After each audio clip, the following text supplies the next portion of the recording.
Ng hotdog. Yan. 3 pesos for our breakfast. Okay.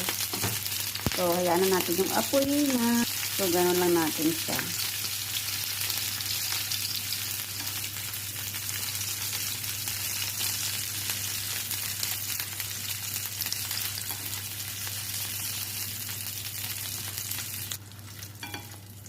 Ayan.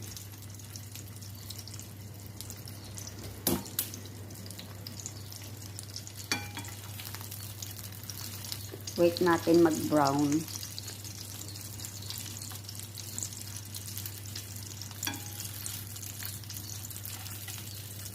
Ayan. Gagawa tayo ng sandwich. Okay. Sandwich.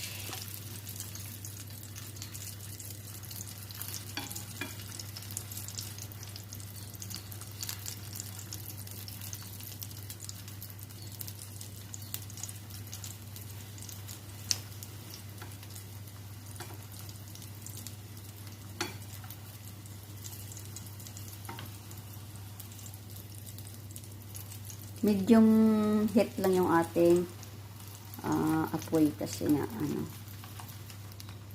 para maluto sa loob. Ayan. Almost done na yung ating cooking ng ating chicken dog.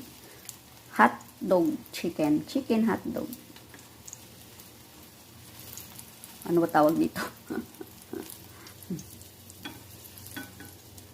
Ayan. Ngayon, naluto na yung ating chicken hotdog. Ay, naputol pa. Ayan na siya. Ayan na, naputol yung isa.